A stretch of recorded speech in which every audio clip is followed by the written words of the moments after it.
Hi Leo, welcome to your November 2019 Astro Update. It's Raina here. And Leo, there's a strong emphasis on your home in November. The fourth house is your home, it's real estate matters, and it's your childhood, your past, and your mother. And the third house, where, let me see, there's nothing that I see here from the third house. Well, Mars is in the third house. So the third house can be siblings, brothers and sisters, and other extended family members. So sometimes they say aunts and uncles and cousins. And Mars is pretty combative. There's like that sense of conflict sometimes, although it can also just be very active in that area. And then you have the fourth house, which is the mother. So if we combine those two, we can say that Leos may be more involved with family matters in November than they have been recently. And it could be like even arguing about who gets to host the holidays, those kinds of petty things. In North America, we have our holiday season kicking off in November. Actually, I'm trying to remember when Canada's Thanksgiving is. I don't know if it's November 1st or October 1st or something way before United States, but we have these holidays and we have family, and some people have conflicts which they don't have the rest of the year because it's all going back to childhood. Even though they claim they're arguing about what's fair, I want to host Thanksgiving, you always get to, there's really stuff underneath the surface, let's face it. And so you're going to be kind of like dealing with some of that stuff. And if you're smart, you will be looking at the bigger picture. And that means digging even deeper. So for you, Leo, Scorpio is your fourth house of home and family. And that's really digging deep. At the beginning of the month, we start with a Mercury retrograde, actually from the 31st of October. So that's in the fourth house. In Scorpio, late degree of Scorpio. Some sort of misunderstanding with your mom. Maybe you think that maybe she makes a statement that you jump on and there's a rift. Or it could have to do with a contract that has to do with selling a house or buying a house. And that is kind of like up in the air, or something is a little bit off and has to be revised. But Mercury is very quick moving, so anything that does have some kind of complication attached to it is temporary. And the more you are able to go with the flow, the better off you'll be. That's true of life in general, isn't it? And Leo is a fixed sign, so you tend to get very caught up in something that you have expectations for. And when the plans change, it can throw you off. And so the key, Leo, is to always be aware that things may not go as they are planned and not to try to control the situation, just to accept it and move on and still find joy in your life. The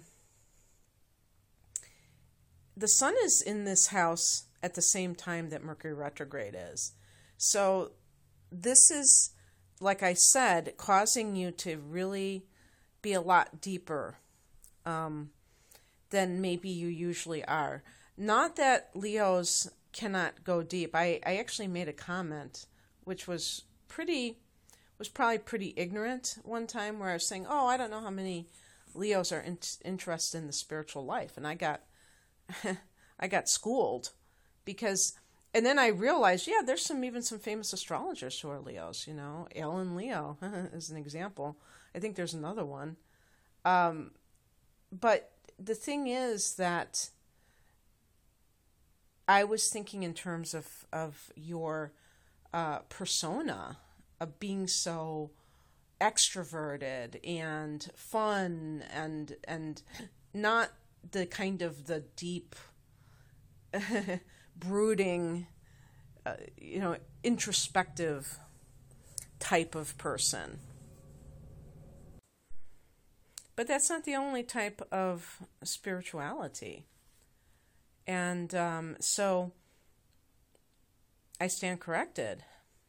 But I do think that with the Scorpio energy, it can be so much more internalized and does go cut against who you tend to be. And this is probably why it forms a square, Leo to Scorpio, and creates that tension, because it isn't a free expression. It's something that clashes with your innate nature. So,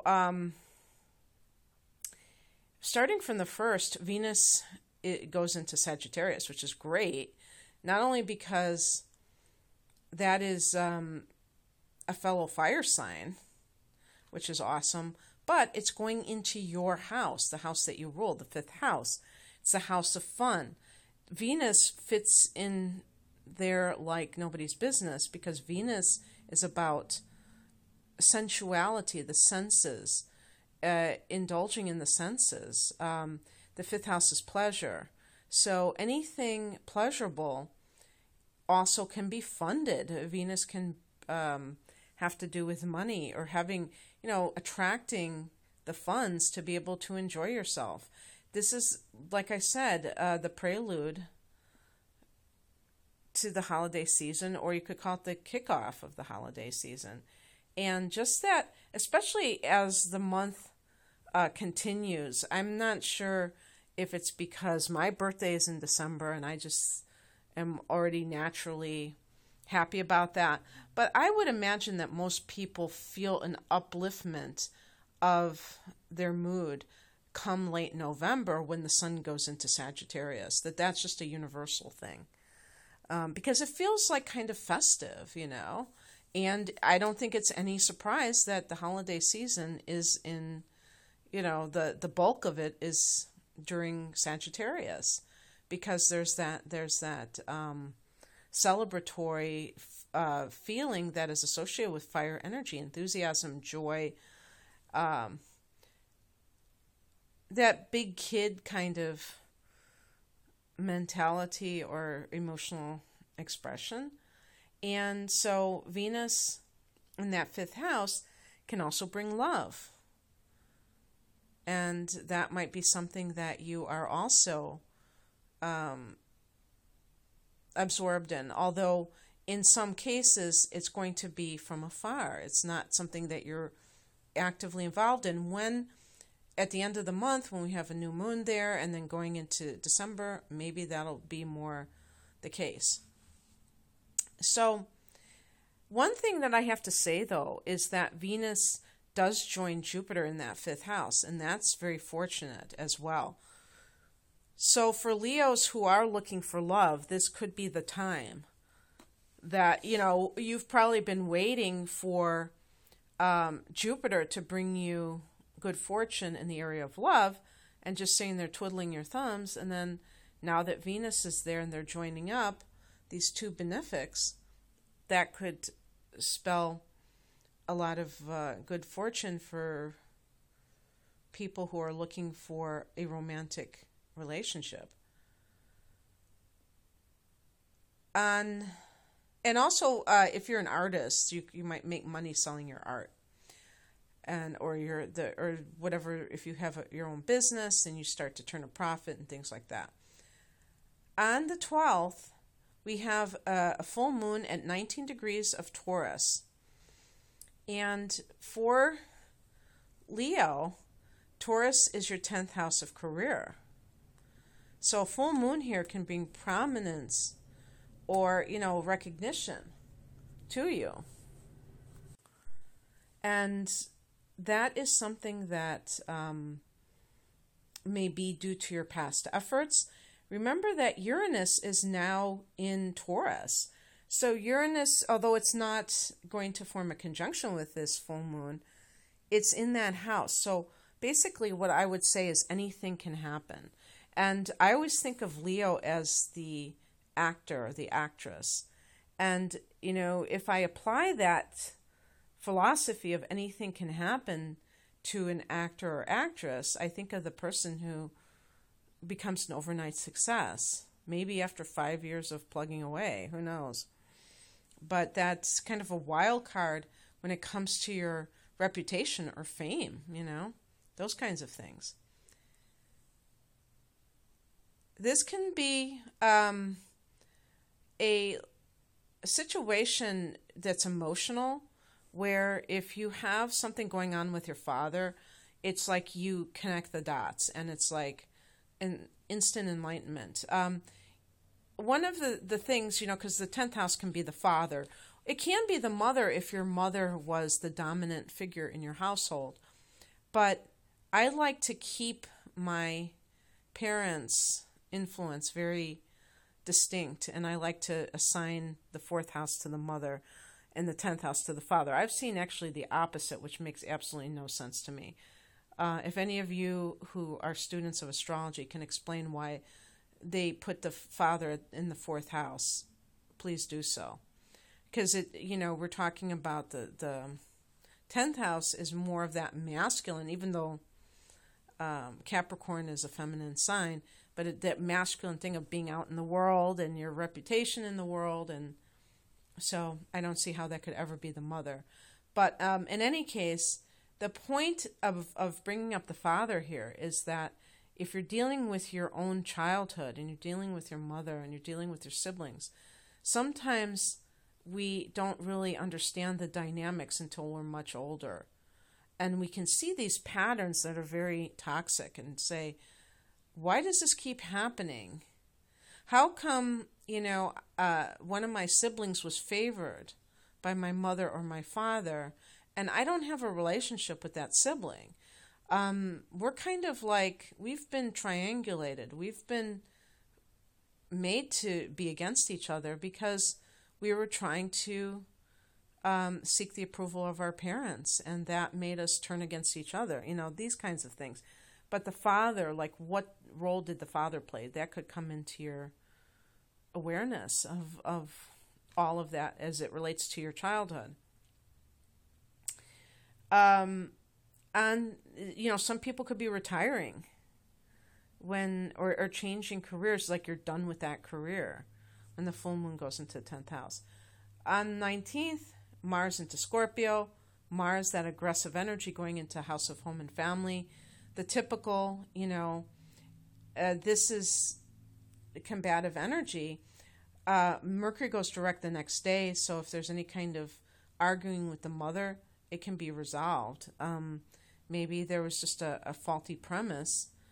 And the other piece of this is, even on the physical level, that Mars in the 4th house can be a teardown of a house, or, what do they call that? Just reconstruction, remodeling a house. And so the heavy machinery that you would use for that, Mars in the 4th house. And that Mars is the god of war. When you're doing construction work on your house, it may look like a war zone. Maybe there's a bidding war for your house. So the next day, Mercury turns direct in that 4th house. Things start to get ironed out that are connected to domestic affairs. And on the 22nd, the sun goes into Sagittarius. Now, this is nice because then you start having, Jupiter is there. You have Venus there. So that's really good because the sun is also, your ruler is the sun. And that just gives you more good vibes to work with and therefore attract, more of the same to you. On the 25th, Venus goes into Capricorn.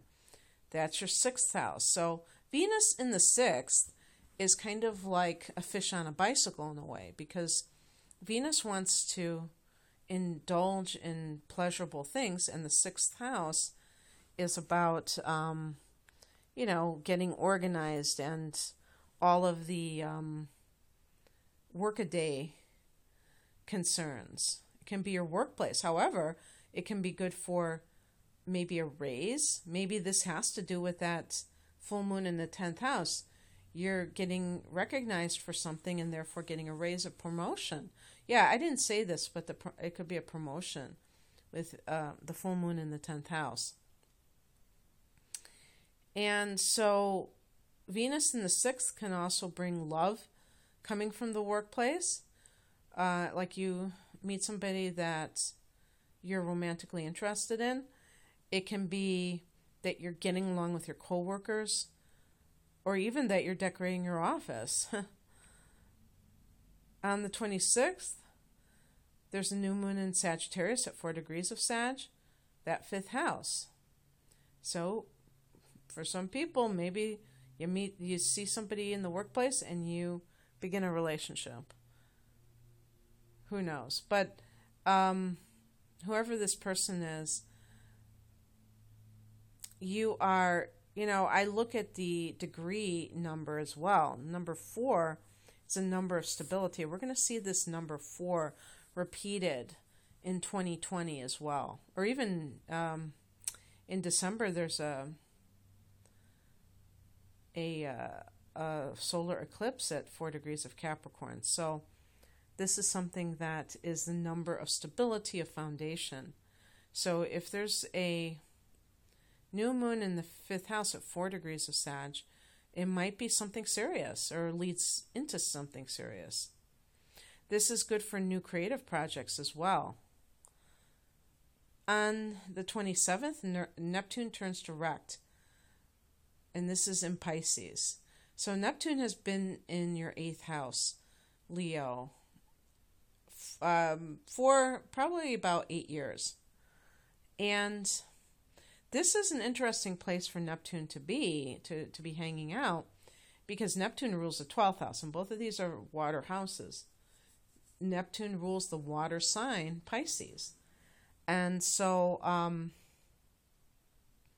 when Neptune turns retrograde, there can be a disillusionment as it relates to shared finances. So you might have thought, if you are coupled, your partner may have told you some deceptive things related to their money, what they have, what they don't have. It can go either way. Either they tell you that they have more money than they have, or they lie about some of the assets that they have that they might be keeping secret. And that could have felt very disillusioning. But now that Neptune is direct, the positive sides of Neptune can come out more, which is about tuning in to a higher frequency, and also universal compassion. And so no matter what somebody else does, you may be able to see through it. The 8th house is Scorpio's house, and it's that natural psychologist, being able to get beyond the facts and see the true reason why somebody did what they did. And I know there are people who object to looking at life that way because they think it's excusing bad behavior. I totally get it, and that's not what I mean, but I understand why people get confused about, whenever I talk about things along those lines. The truth is that sometimes people do negative things, and it's not malicious. It's only to cope with their life and just to kind of be able to function, or not to feel traumatized again, because the 8th house can be trauma. And there might be something, based on somebody's childhood that deals with how money affected them, and they have a hard time sharing it. The eighth house is the house of shared resources, so they might have deceived because it was scary to imagine having to share their resources. An example would be you marry somebody and you think that you're putting all your money into a pot because they're, sharing a bank account with you and, depositing their checks, but you don't realize that they had all this secret money. And maybe somehow you found out in the last few months, and that made you question it. Well, it should make you question. If somebody's keeping secrets of a serious variety, that is something that you should question. But I'm talking about condemning the person without really understanding what motivated them. Because when you condemn, it's usually because you're thinking that they did it to you. And even though you've been impacted, may have nothing to do with you. So anyway, that's what's happening for you in November, Leo. I hope that you can see some of these patterns as making sense for you. A lot of people tend to watch a month ahead of time. I'm doing this pretty late for me, but in any case, have a great November. If you'd like a personal reading, please check me out. The link is below, rainandmoonastrology.com. Take care. Bye.